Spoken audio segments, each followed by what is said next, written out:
கிறிஸ்து இயேசுவில் கிருபையில் பலப்படக்கூடிய அபிஷேகம் எனக்கும் உங்களுக்கும் ஆண்டவர் தருவதற்கு அவர் ஆயத்தமாக இருக்கிறார்.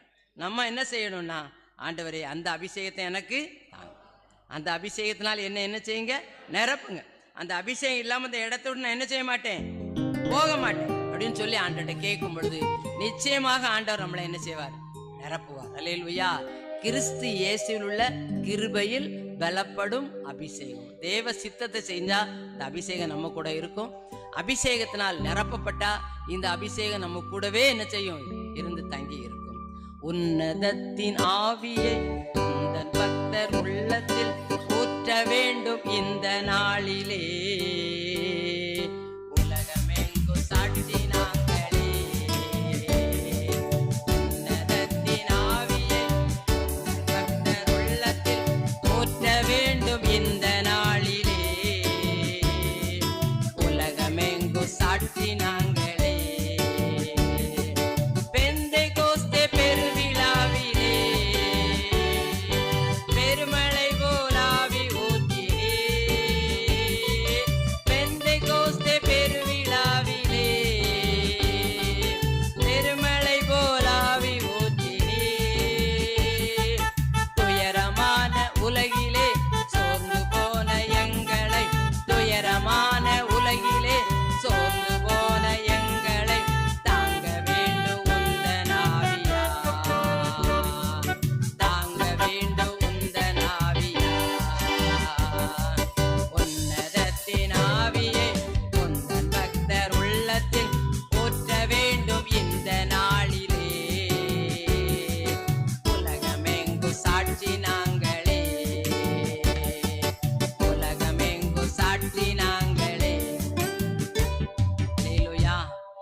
கிறிஸ்து இயேசுவில் கிருபையில் பலப்படும் அபிஷேகம்.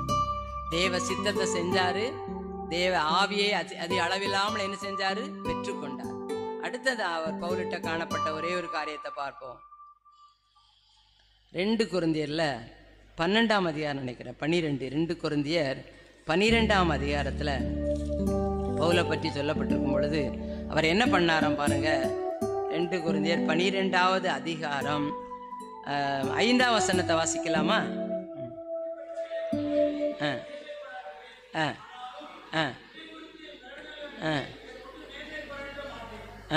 அடுத்த வசனத்தையும் பாருங்க. சத்தியமானதை நான் பேசுகிறேன்.